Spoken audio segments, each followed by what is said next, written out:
All right, we've got a little more than 3 minutes, so I'll start recording. Excuse me. So I have a question about the lab. Mhm. My computer has been in a mood recently, so I had to do the lab on my phone. Okay. So it's sent as a PDF, but it still is under like my work. Do I need to press turn in for that? That should be good. Okay. And you shouldn't have to hit turn in.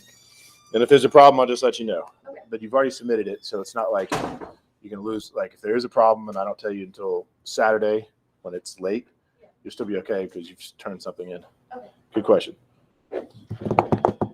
Speaking of which, for anybody else, if you want to do the lab yourself and you haven't already, and you're having issues with your computer, like she was, you can try using a different browser, try using a different computer, try rebooting your computer, all those things.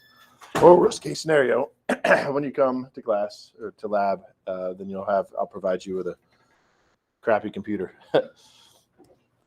Anyway, let's do some attendance here. If I call your name and you're here, obviously say here, but if you're wearing WVSU gear, when I call your name, say something about that, like I am or WVSU or whatever, and then I'll look and confirm it.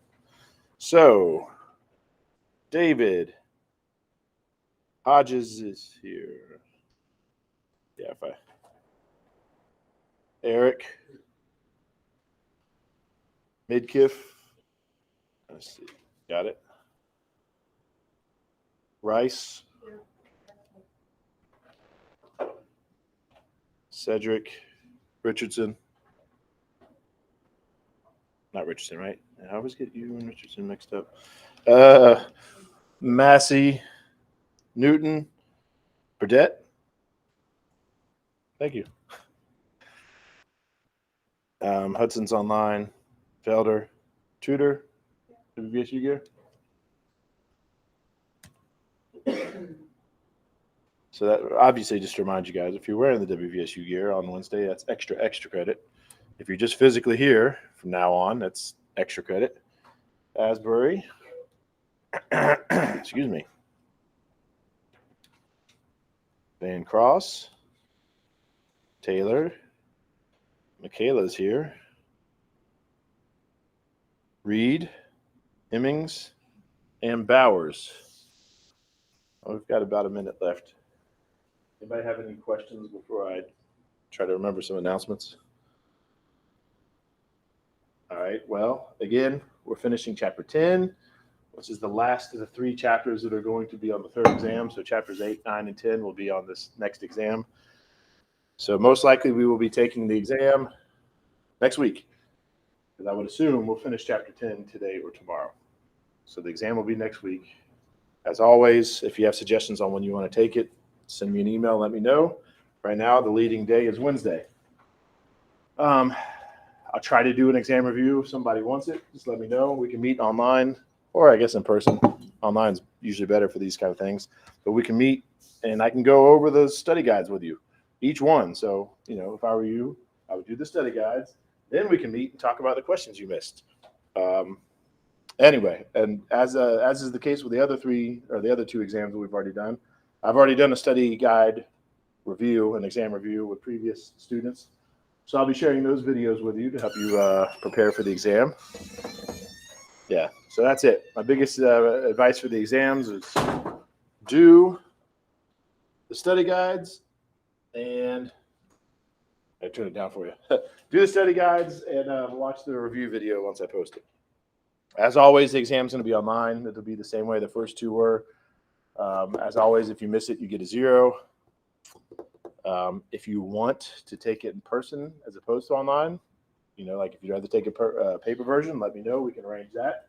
If you want more than 50 minutes, let me know, because we'll have to find a time outside of the regular 8 to 8:50 where we can sit down and I can make sure you're taking a closed book exam, and you can take as much time as you want. So any questions about the exam? All right, let me update some attendance here. Cedric is online, and Massey is here.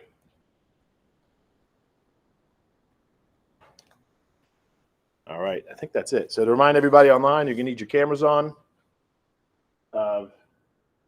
Though historically, oh, never mind. I can't say anything. The rule's the rules. I got to be fair for everybody. Since that's the new rule, it doesn't matter who you are. Your camera needs to be on. Anyway, yeah. So that's the thing with the exam. Any questions about the exam? All right. I guess that's it. Labs. I know a lot of you have already done it. So once we're done here, I'm going to go take a look. And if you really have done it and there are new issues, I'll probably tell you don't need to come in. So, and I'm sorry, I know some of you want to plan ahead a little bit better than that. And I know I've seen a skimmed one email that said, hey, do I need to come to lab? Sorry, I haven't gotten back to you yet, but yeah. Any questions about lab? Okay, let's jump back into chapter 10.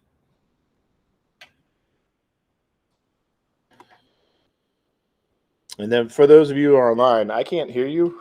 So, if you need my attention, give a wave. But also, just as a reminder, you might want to turn your microphones off because I don't know what's going on in your house. You might not want to, because this is recording, so you might not want something embarrassing said or heard on your end that's recorded. And I forgot to mention that on Monday. Anyway. I feel like we're in the pit in Silence of the Lambs, just looking up at everybody. It puts the lotion in the basket. All right. That's right. Or it gets the hose. Here we go. So to remind you where we left off, we were talking about translation, but we only talked about the parts. So really quickly, before we jump into how translation works, I'll just remind you really quickly what the parts are since they're all right there. There's the ribosome, which is made up of two parts. You don't need to remember the fact that it's made up of two parts, but your book mentions it, so do I. There's the mRNA, which is the message, right? That's the RNA that carries the message. It says, bring this amino acid, bring that amino acid. Then there's this. These are the tRNAs. These are the tRNAs that bring in the amino acids and read the code on the mRNA. So those are the parts. Now let's talk about how it works. Actually, I guess the first word for attendance will be hand, like, your hand. So obviously, if you're here in person and want to send in those words for extra credit, just send in the word hand. If you're online, send in a picture of your hand. All right, here we go. Translation, the process. Let's talk about it here. Finally, some good news. Biology, they like to make things complicated, right? But in this case, it's one of those times where they make things a little bit less complicated because you need to know the steps of translation in order. Just like transcription, you need to know the names of those steps in order. And the good news is it's the same names. Elongation, excuse me, even I messed it up. A deductive point. Initiation, elongation, termination. Nowhere in the exam am I going to require you to compare and contrast the difference between transcription, the three phases of transcription versus the three phases of elongation, the three phases of translation. My coffee hasn't kicked in yet. Obviously, you do need to know the difference between transcription and translation. But again, regarding these three phases, I'm not going to be asking you to be like, all right, what's the difference between initiation of transcription and initiation of translation? I'm not going to be doing that. That being said, I will point out as a reminder that technically, right, the three phases, the name of them, and the transcription were initiation, but then elongation of the RNA, and then termination, right? So the names are slightly different. But again, like I said last time we discussed this, if you just memorize initiation, elongation, and termination, you should be good. And of course, you don't necessarily need to write that down either because we are about to discuss all three. Any questions? All right.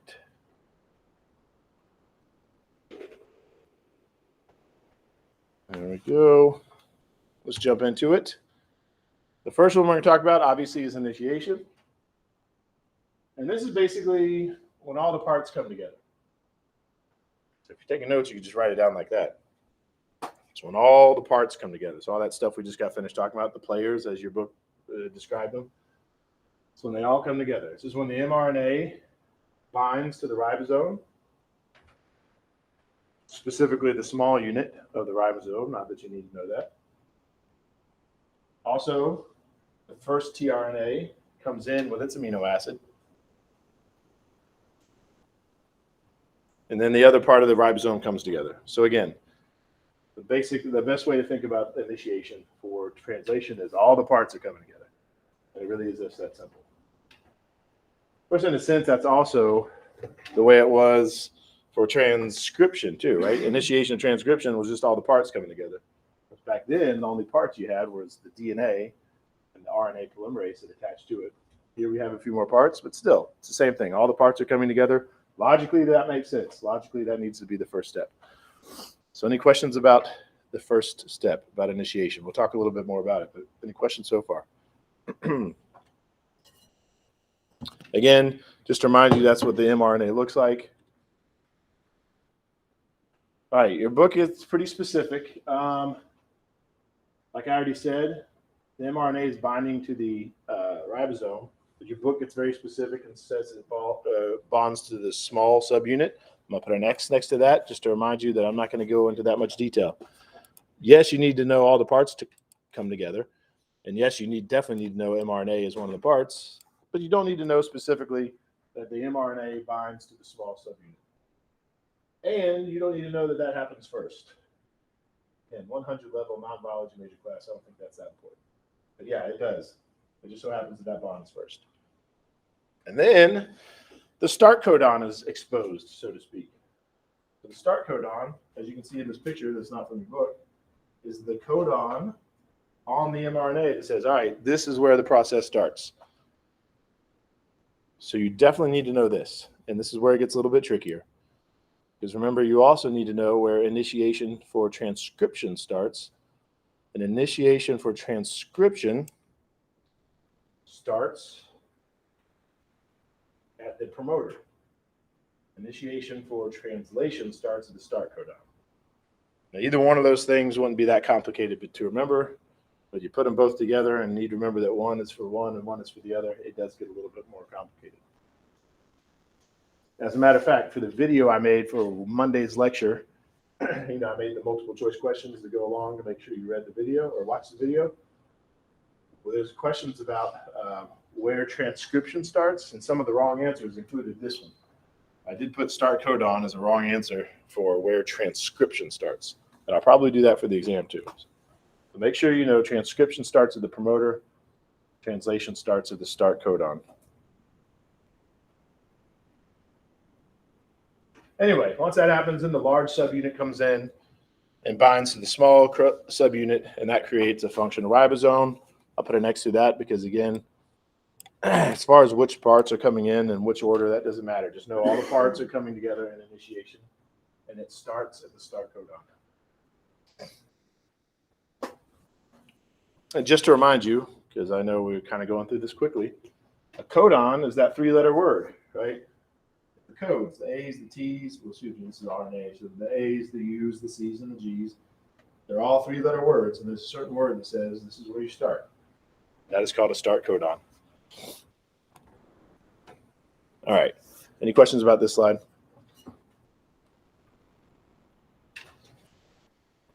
Okay. Now, this picture is from your book. It looks very familiar. It should look the same, just with different colors, right? There's the small ribosomal subunit. The mRNA comes in. There's the start codon. That first tRNA comes in with the first amino acid.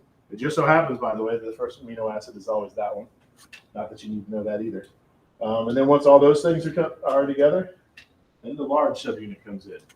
And all the parts are together, and now we have ourselves a functional ribosome. And that is initiation of translation. Excuse me. Any questions about that side?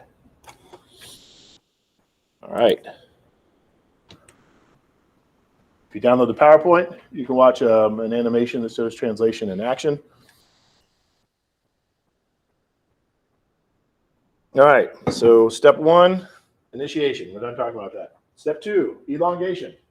This one gets a little bit more complicated. It is definitely more complicated than it is for transcription, because elongation itself is also broken down into 3 steps. But before we get into that detail, let's just talk about the basic part. What's that first bullet point? Definitely memorize that first bullet point before you start worrying about the rest. What is elongation of translation? It's when we add amino acids one by one, which makes sense, right? So elongation in transcription is when we're adding nucleotides, right? For the RNA, we're building that new RNA molecule one nucleotide at a time. Here we're doing the same thing, except now we're not building RNA, right? We're building a protein. So we add amino acids one at a time, and that's what elongation is. That's what we're elongating. We're elongating that polypeptide. We're bringing in amino acids one at a time. So memorize that first.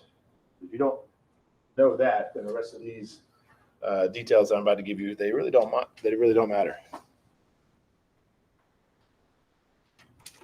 I'll go ahead and put two big question marks next to this, meaning I almost definitely am not, even though I'm going to talk about the 3 steps, I'm almost definitely not going to ask you to differentiate. Maybe as an extra credit. Even slimmer chance that I'll ask you just a regular question about it. But anyway, let's talk about it with that out of the way. The first part is the codon recognition, which makes sense, right? So here we have, well, first of all, let's say this. There's the codon for the next one, right? It's right there.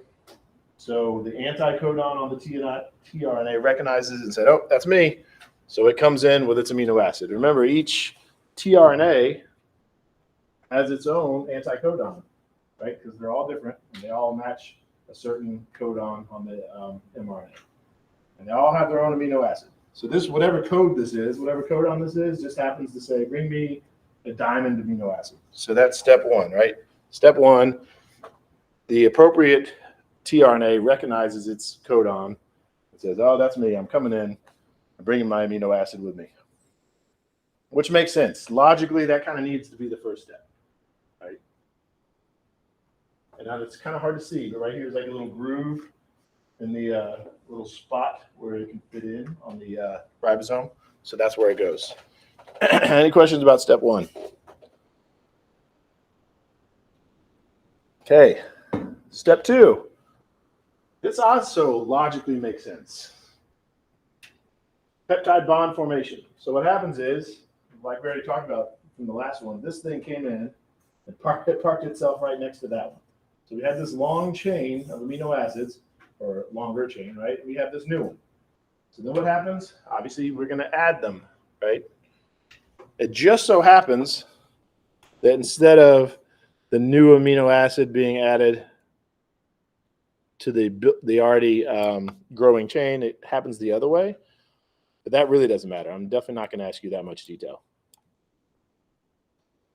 The fact is, in step 2, what you really need to know, because we've already brought the tRNA in with a new amino acid, remember that was step 1, because we've already brought it in, then that new amino acid needs to be attached to the growing strand of amino acids, which again, logically, that has to be what happens. That just makes sense. So any questions about this side? Oh yeah, sorry. And another thing this is not showing you is this bullet point right here. No, that's it. That's everything. Sorry. This is better animated because imagine if you could see this strand of RNA or amino acids getting attached to this one, and then you would see this tRNA that's just sitting there and it no longer has anything attached to it. That would be better. This is one of those things that's a lot better if you see it in action. I'll try to share some videos with you. But anyway, any questions about step 2? Step 3, the third and final step, because this tRNA has already, given up its amino acid chain and all the amino acids have been added together. This one's now useless. Like I said, if you could only picture this thing sitting there without its amino acid, it's useless now. So it leaves. And what you can't see is that once this one leaves, this one just scoots over and fills that void. And then at that point, and you can't see it, but at that point, this site is open up again, and that's back where we started. So now another tRNA can come in with its amino acid, and the whole process starts again. And that's the next slide showing you everything I just showed you in one picture. So there you go. Codon recognition, which is when the tRNA comes in. Peptide bond formation, which is when those amino acids come together. Translocation, which is where we get rid of the old tRNA and make room for the new one. And then the whole thing starts again. And that is elongation of translation. Any questions? And again, to remind you, almost definitely I'm not going to be asking you this much detail on the exam. What you need to know for this whole process, what is elongation of termination? It's when we're adding more amino acids to this polypeptide, right? This is getting longer and longer. We're just adding amino acids to the polypeptide. Or as the name implies, we are elongating something. What are we elongating? We're elongating that polypeptide, which, to remind you, is just a strand of amino acids, as you learned in chapter 3, and as I've been reiterating in this chapter. Excuse me. I don't know if I have allergies or a cold. Any questions about this slide? Yeah, if I get that lucky. I do usually get that lucky. All right, the third and final part of translation is called termination. Just like it is for transcription, it's called termination. Except now the place where it stops is called the stop codon. And that should be pretty easy to remember, right? For translation, you start at the start codon and you end at the stop codon. It's pretty simple. Transcription is a little bit more difficult because the names don't exactly make sense. Not that much sense anyway, because remember in transcription, it starts at the promoter, ends at the terminator. Here it's so much easier. Start at the start codon, finish at the stop codon. I'm not going to ask you to memorize it, but there are 3 codons that say, hey, stop. Those are UAA, UAG, and UGA. But you definitely don't need to know that. So again, those 3 codons don't code for an amino acid. They don't say, all right, bring in an amino acid. They say, all right, that's it. The job is done. And at that point, all parts split up, right? Everything goes their own way. The ribosome splits up. The mRNA floats away. The tRNAs that we're carrying in the mRNAs go away. The polypeptide goes away. This picture is not from your book, by the way, because it's giving more detail than you need to know. Like the 5' side of the RNA, the 3' side of the RNA, the fact that we're using GTP, which I've never even talked to you about. It's basically some version of ATP. So yeah, don't study this picture. And you also notice that there's 3 sites for this one. I mean, your book doesn't even teach that. So anyway, so termination. It's the end of the process. It happens at the stop codon, and everything is set free. There's a lot of independent work questions here, though. So what happens to the ribosome once it splits up and goes its own way? Is it used again, or is it just done? And if it is just done, what happens to it? Does it get destroyed in the cell? The same question can be asked for the mRNA. What happens to that mRNA? It did its job. The code was read, the RNA was made, or excuse me, the amino acids were put together, the polypeptide was made. So what happens to the mRNA? Is it destroyed? Is it excreted from your cell? Is it used again? Because it's just a message, right? So is it just floating around in your cell until it hooks up with another ribosome and the whole process starts again? What about the tRNAs? These tRNAs no longer have their amino acid attached to them. So what happens to them? Do they get reused? Do they get another tRNA or another amino acid attached? And then finally, I guess probably the most important question in the context of this conversation, even though you don't need to, if you want to look it up for independent work, what happens to this polypeptide? Because remember, the polypeptide is not technically a protein yet. It has to be folded and form its final 3-dimensional shape. And we don't even teach that in this class. So how does that happen? How do we get from polypeptide to protein? All independent work topics if you want to look into them. All right. The next word for attendance is partially up there, or it's there with some extra words. Free is the next word for attendance. Free.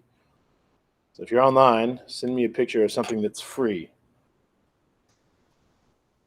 You can't use this example because I'm about to, but you can use something like a person. Well, you can still use that example, but Nelson Mandela was set free from prison, right? So I'm just saying you can't use him as an example because I just did, but yeah, you can use a person or find some deal online where buy one, get one free. Anyway, any questions about this slide? All right. Your book does a review, so will I, because that's a lot of information. So really quickly, we're just going to go through the whole process very quickly, just to remind you of how it happens. And I've repeated myself so much, and someone's still going to miss this question on the exam. That tells me, I don't know, you're either not paying attention in class or you're not reading your book, because there's no way you can hear me say this so many times, and no way you could have read your textbook at least once and not remember this for the exam. The flow of information goes from DNA to RNA to protein. DNA to RNA to protein. DNA to RNA to protein. Someone's going to miss it. Anyway, when we go from DNA to RNA, that's called transcription. That happens in the nucleus, at least for us eukaryotic organisms, because we have nuclei. Remember, bacteria don't have nuclei, so that can't happen in the nucleus. And then, of course, the RNA has to be processed before it leaves the nucleus. It gets the cap and the tail. We do some splicing, some alternative splicing. But then, like I said, that mRNA leaves the cell. And then we have translation, which is going from RNA to protein. And then your book gets really specific in the review for some reason. I'm going to put a line through it just to remind you that I'm not going to ask you about this, but one ribosome, makes an average size polypeptide in less than a minute. So it's really fast. And that also reminds me of an independent work topic I gave you guys on Monday, if you wanted to look into it. How long is the average size polypeptide?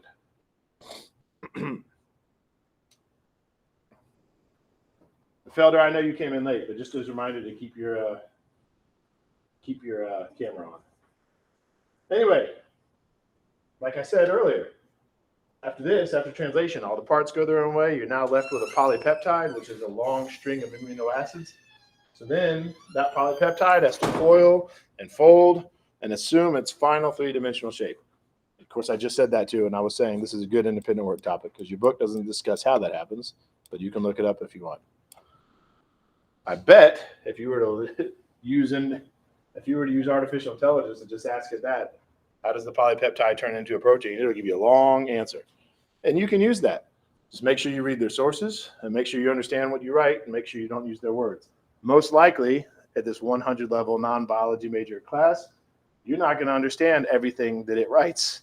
So if you're going to use artificial intelligence to write that, I'm just using this as an example, read it, pick out the stuff you understand, make sure you understand it, and use that to write your paper. Don't write anything you don't understand, because thanks to artificial intelligence, I might have to start asking you people to explain your papers. No offense, and I don't remember if it's anybody in this class yet, but definitely historically, I've had people who just like, dumb as bricks, I hate to say it, but like forget the whole DNA to RNA to protein stuff and can barely write a sentence in their labs, but then send me these really great written independent work papers. I'm like, well, how in the world did you pull that off? Probably either you paid somebody or you used artificial intelligence. So anyway, be prepared. If you write a paper, I might ask you to describe it in words. Like, just give me the gist of what you wrote. So make sure you understand what you write. Anyway, any questions so far on this slide about this review of going from DNA to RNA to protein? Okay. I guess I'm trying to think of ways to help you remember this. First of all, you just need to remember that the first step, we're still dealing with amino acids, we're still dealing with nucleic acids, right? So it's the same language. DNA to RNA is the same language. So if you can just remember D alphabetically comes before R, then hopefully that'll help you. And then you'll just have to remember that after that comes the protein. Here's a picture of everything we just said. Transcription, it's happening inside the nucleus. The RNA polymerase attaches to the DNA. You can't see it, but it's attached to the promoter. It's moving forward. It's elongating that RNA strand. It's getting longer and longer, one nucleotide at a time. Then it's done. All the parts go their own way. Now we have this RNA that's almost ready to go, but we need to add a cap. We need to add a tail. We need to splice it, right? We need to get rid of the introns. We need to keep the exons. That is then ready to leave the nucleus, so it does. Now all of a sudden your book decides to tell you a little bit about this. I don't know why, but yes, the tRNAs need to be attached to their amino acids. But I'm going to put it next to that because I didn't teach that part. Matter of fact, I said you could write about it for independent work. But yes, that happens. It's a side note. Anyway, the mRNA leaves the nucleus. All the parts come together for translation, which is the ribosome, the first tRNA with its amino acid, and the mRNA. They're all together. We elongate it, right? So we're adding these amino acids one at a time until finally we hit termination, which is where all the parts go their own way, and that polypeptide then goes on to become a protein. That's a lot of details. But again, the way I suggest studying this is look at the big picture first, then start adding those details. Because if you can't remember that we go from DNA to RNA to protein, then it doesn't matter if you remember the ribosomes come together with mRNA and the tRNA. Who cares, right? The most important thing, the most basic thing, is we go from DNA to RNA to protein. And like I said on Wednesday or Monday, this is why when people say that the mRNA vaccine messes with your DNA is complete garbage, because the mRNA vaccine is right here outside of your nucleus. It's just floating around like any other mRNA, and it attaches to ribosomes, and the ribosomes read the code, and you make a protein. Your body, your cells make the protein that's coded in that mRNA vaccine. It does not go into your nucleus and mess with your DNA. That is something called gene therapy. And people do mistakenly say that the mRNA vaccine is gene therapy. It is not. That's a good independent work topic too, if you want to look into it. What is gene therapy? Kind of in the name, but I'll let you look it up if you want. Again, use artificial intelligence if you want. So make sure you understand what you read. Make sure you understand what you write. Make sure you read your sources. I gave an example. Sorry, I'm harping on this. I wanted to see how it works, so I did one. I think I may have shared this on Facebook. Something like I asked it, write an essay about the Hershey-Chase experiment, which is the one I mentioned earlier in the chapter. I said, write an essay about the Hershey-Chase experiments and include your sources. And it was a really good paper, but there were some key flaws in it. And if you don't know what you're reading, and if you were just going to copy and paste it, you would have missed those flaws, and you would have gotten a 0. So again, make sure you understand what you're writing if you utilize AI. Whew, we're still doing this review here. So transcription and translation are how genes control the structures and activities of the cells, because the structures and the activities in the cells are all basically controlled by proteins, right? The information originates with a specific sequence in the nucleotides in the DNA gene. So the way the A's and T's and C's and G's are put together, right, makes words. A gene dictates the transcription of a complementary sequence of nucleotides in mRNA. So again, if you had a sequence of DNA that said, I don't know, CAT, then for the RNA, it would be the opposite. So G goes with C, T goes with A, but since we're making RNA, not DNA, that would have to be a U. And then A goes with T. So that's what that bullet point is saying. And I've already told you this. It's all still just a review. The mRNA sequence specifies the sequence of amino acids. So again, those 3-letter words say, bring me this amino acid, bring me that amino acid. And then finally, the proteins from the polypeptides determine the appearance and capabilities of the cells and organisms. So it's like a full circle. Controls the structure and activity of the cells. That's what this bullet point right here is saying. And that's it. Again, this is just a review. Any questions about this slide? Okay. The DNA to RNA to protein pathway was believed to be the only way that genetic information controls traits. That's what we used to think. I'm glad your book points this out, because recently we've had discoveries that point to more complex roles for RNA. And if you're interested, you can read about it in chapter 11. We are going to skip chapter 11. We're also going to skip chapter 12. So again, chapter 10 is the last chapter for the 3rd exam. And then after that, we're jumping straight to chapter 13. We're going to start doing a lot of chapter skipping, but I still highly recommend reading them. Because when you're reading chapters 11 and 12, there's going to be some concepts that you've already learned in chapter 10. So it's just going to help reinforce them. All right, let's talk about mutations. We briefly mentioned them before. Now you're officially going to learn what a mutation is. Does anybody know what a mutation is before we jump into it? Any guesses? Usually, I think when you're not in a science class and someone talks about mutations, they usually envision like some physical organism that has something wrong with it, like an extra eyeball or something like that. But mutations are not quite like that, at least not the way we teach them and learn about them. Oh, we lost somebody. Anyway, mutations. Any change in the nucleotide sequence of a DNA. That's what a mutation is. Any change in the nucleotide sequence of a DNA. I'll go ahead and let you know now before we jump into mutations. This is a really important part of the chapter.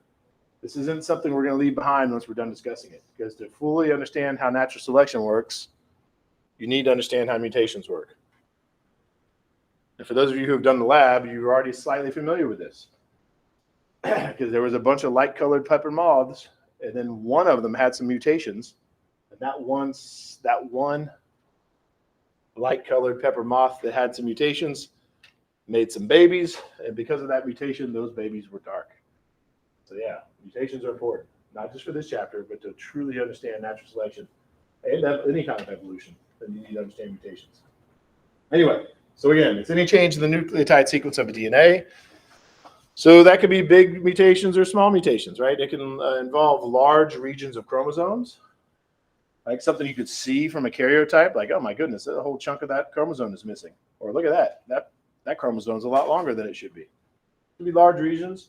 It could be a single nucleotide, like this here, right? This T's changed to a C as an example. That's just one single nucleotide. That's a mutation. And it could be anywhere in between those two things.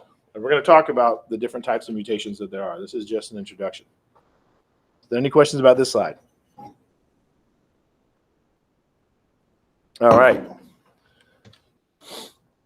Here's a book example. This is an actual one. You know, a lot of times I talk about hypothetical things. This is a real example.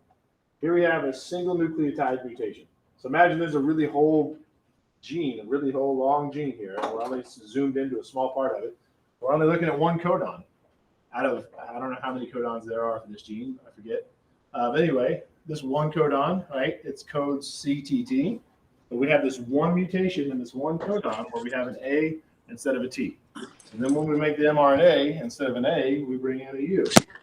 And then instead of having a GLU amino acid, we have a VAO amino acid. So because of this one letter, we've now changed one of the amino acids. And that might sound small, but if you remember back when I showed you pictures of it, I'm going to show you some more pictures soon. We now have a normal hemoglobin versus a sickle cell hemoglobin.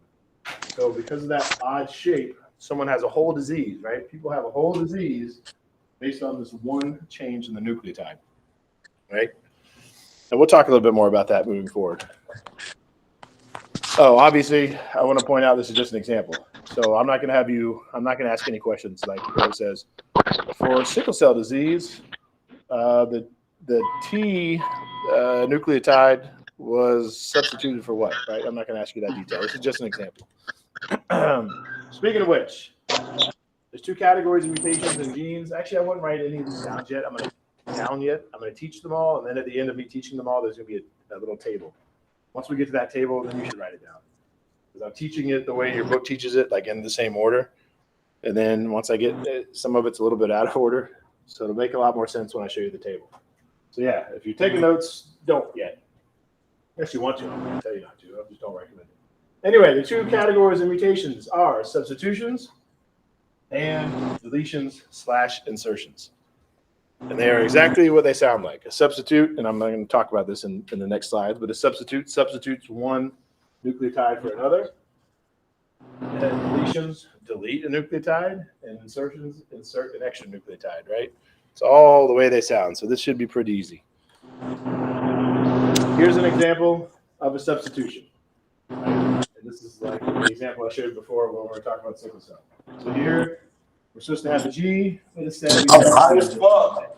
and because of that, instead of this amino acid, we get that amino acid. So there you go. That's one type. Any questions about substitutions? Very simple. It's in the name. The next one is a deletion, just like the name states, right? So here we're supposed to have a U, but instead we deleted one of these U's. So now look, everything's shifted. Imagine this going away and then everything else is shifting to take its place. That's what's happening. Instead of having UUU, we now have a UUG. And instead of having a GGC, because that shifted, we now have a GCG, right? So everything on that side of the gene is now screwed up. So now instead of having this amino acid, we have this one. Instead of this amino acid, we have this one. So on and so forth. You can't see the rest of it. I guess we could just assume let's just assume to keep things simple that that's the end of the gene. So any questions about what a deletion is? Again, this is just an example. It's not like all deletions are we're going to delete a U, right? Any number or any nucleotide can be deleted. All right. The opposite of a deletion, sort of, kind of, is an insertion. So here we've inserted a G. Instead of having UUU, we now have a UUG. But now look, all of this is shifted to the right to make place for the G. So now instead of having a GGC, we have a UGG. Instead of having a GCA, we have a GGC or a CGC.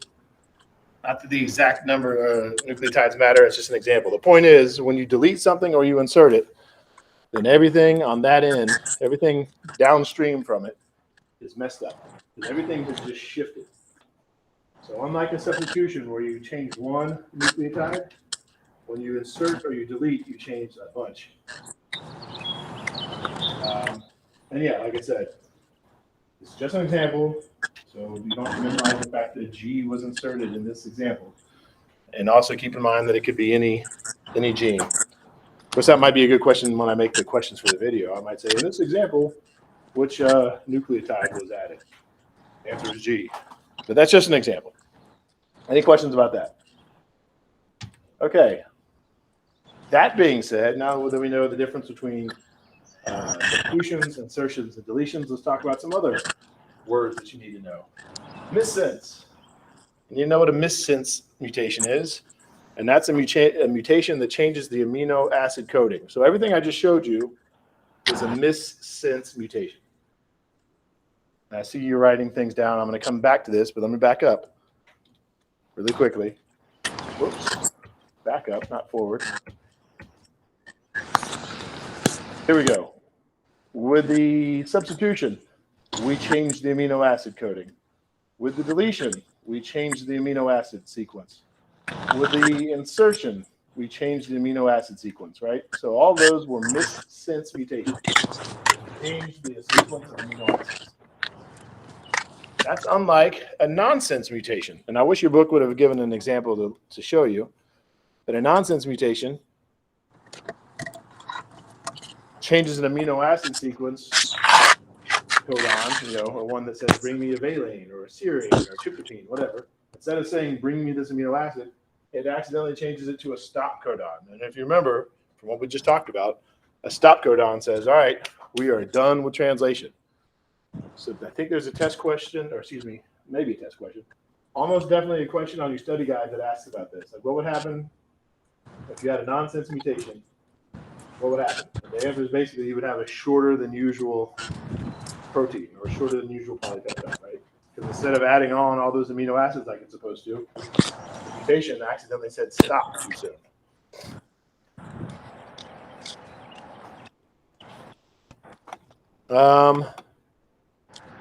Regarding the deletion or insertions, like I told you, right? I said if you have a deletion or insertion, it's a bigger deal because then everything downstream is messed up. And there's a word for what I was describing, and I didn't want to give it to you yet because I wanted you to read it first. The word is called a frame shift mutation. So remember, everything changed. When we inserted that new one or we deleted the old one, it shifted everything downstream. So it's a much bigger deal. Because of that, they often have disastrous effects, right? Because it's not just like one tiny little nucleotide that's being changed. everything downstream. And your book talks a little bit about it, but obviously there won't be any questions about this. But just to reiterate the point, adding or subtracting nucleotides may alter the triplets, right? They alter the codons of the genetic message, and that usually produces non-functioning polypeptides. Of course, sometimes that produces new polypeptides that have new functions. And your book doesn't talk about that yet, but that's a little hint towards natural selection. Sometimes we have a whole new protein that just really changes things up. And if that thing is advantageous, then that thing's going to survive longer than the other organisms in its population. Therefore, it's going to produce more, reproduce more. Therefore, there's going to be more offspring with that mutation. We'll talk about that when we get to chapter 13. Are there any questions about this slide? As a matter of fact, let's do that for the next attendance word. 13, the next attendance word. If you're online, send a picture of number 13 or a picture of 13 of something. $13, 13 disgusting cats, whatever you want. Or regular cats, whatever. We'll learn about how cats are invasive species, chapter 20 and chapter 19. But for now, I'll just say it. Anyway, this is a picture that's not in the book. It talks about friendship. I've already given you examples. I'll say this again very quickly. Let's say so we're supposed to have, CAT, TCA, CAT. That's what you're supposed to have. But let's say there was something that happened downstream and everything had to shift. So now again, you just have completely different words. You didn't just change one amino acid; you changed all the amino acids moving downstream. So we've already talked about that. Move forward. Now here's the table I was telling you about. So if you're taking notes, now's the time to take notes. Here's the two different types of mutations: substitutions versus insertions or deletions. Right, that's one category. And then this talks about the effects. The effects of the substitution mutations include missense and nonsense, which we discussed. And then silent, which I didn't discuss because it's really quickly. Silent mutation means no change. Because to remind you, usually there's more than one code that codes for an amino acid. If you change a letter in the code, but the code still says bring me the same amino acid. That's called a silent. So anyway, there it is. I'm going to give you a couple seconds to write things down, but I'll remind you too, it's a good time to remind you, all these PowerPoints are on Google Classroom, so you can download them and look at them at your leisure. Yeah, that shit over with at 9. Also, the videos of these lectures are going to be put on Google Classroom, so you can go on and pause this video at this point if you want. You go to his office? Anyway, any questions about the different types of mutations? You haven't been up there before? It's kind of a simple concept. But again, this is really important because if you don't truly understand how mutations work, then you can't truly understand how natural selection works. All right, how do they happen? I'll put a big X to this. I'm not going to ask, but let's discuss it very quickly. Mutations occur in a number of ways. The first one is errors in DNA replication or recombination. So like we already said, back when we were learning about mitosis and meiosis, right? We said sometimes things don't work out the way they're supposed to. So that's one of the things, right? Also swapping over, as you learned about crossing over. Prophase 1, right? Prophase and meiosis. Sometimes that messes up. So that's one of the ways that happens. Then there's mutagens. So basically, this is broken down. The first one is your cells. No, they don't. You want to know why? You don't flash. Those are called mutagens. JoJo, Physical mutagens like high energy radiation, X-rays, ultraviolet light. That's why you're supposed to wear sunblock. Because as you get out there, sunlight's good for you, but not all of it. Not the UV part. The UV part, it's so much energy. It goes in and just like knocks out DNA, right? And messes up. If your college football coach doesn't win, what happens? Then there's chemical mutagens. They have actual rates. Like one of my homies actually carcinogens, which are agents that cause cancer. You should avoid them. So again, I'm not going to test you on this, but it's such a great independent work topic. What are some other physical mutagens? And what are some common ways of getting them / avoiding them? And what are some other chemical mutagens? And what are some ways of, getting them or avoiding them? Any questions about this slide that will not be on your exam? All right.